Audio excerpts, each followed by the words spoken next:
Selamat pagi anak-anakku sekalian. Apa kabar kalian hari ini? Semoga kita selalu dalam keadaan sehat.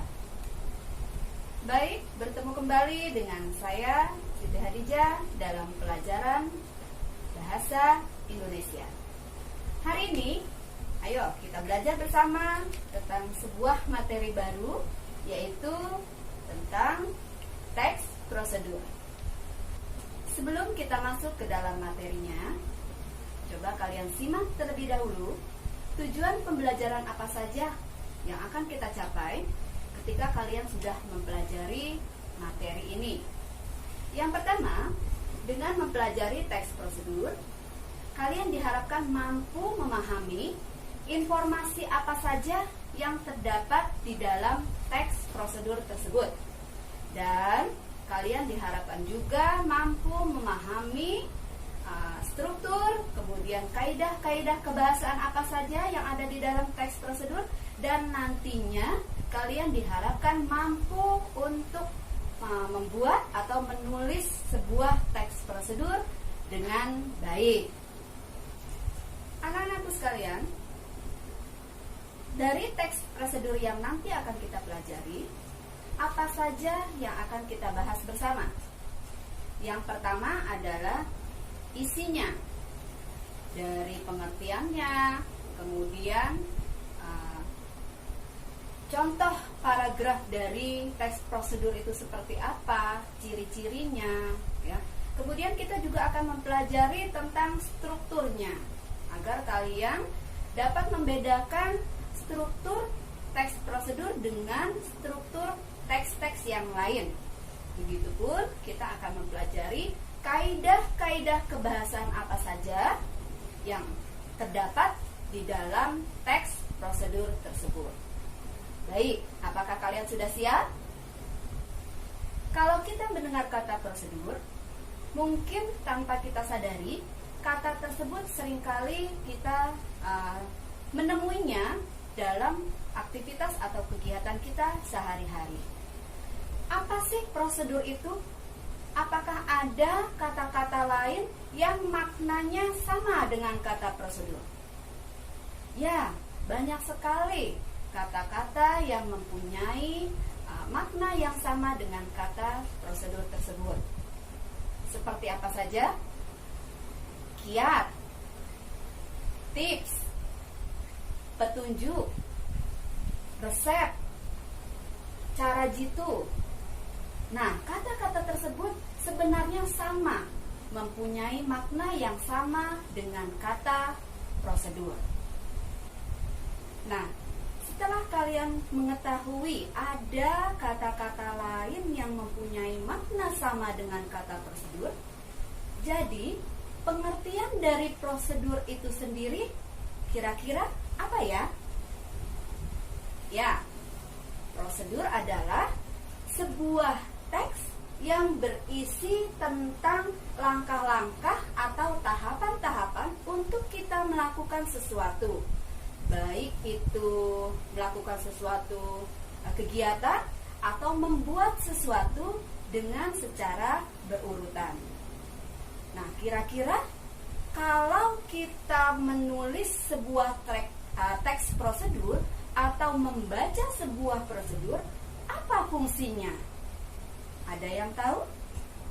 Ya, benar. Ya, jadi fungsi teks prosedur itu untuk membantu seseorang agar dapat memahami bagaimana cara melakukan sesuatu dengan tepat sesuai dengan tujuannya. Apakah bisa dipahami? Anakku sekalian, lanjut kepada ciri umum teks prosedur.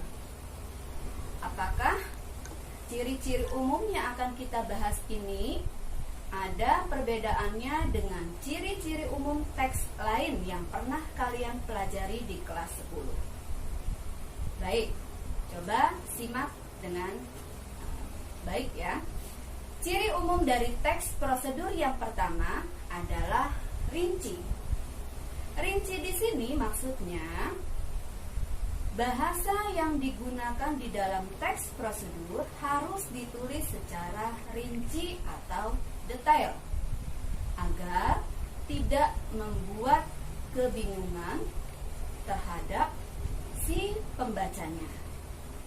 Yang kedua adalah informatif. Informatif di sini artinya memberikan sesuatu informasi yang bersifat informasi di dalam prosedur tersebut. Yang ketiga adalah objektif. Objektif artinya penulisan teks prosedur harus bisa dipahami secara universal oleh semua orang yang membacanya. Jadi bukan hanya dipahami atau dimengerti oleh si penulisnya saja. Selanjutnya, ciri umum teks prosedur yang keempat berisi langkah-langkah.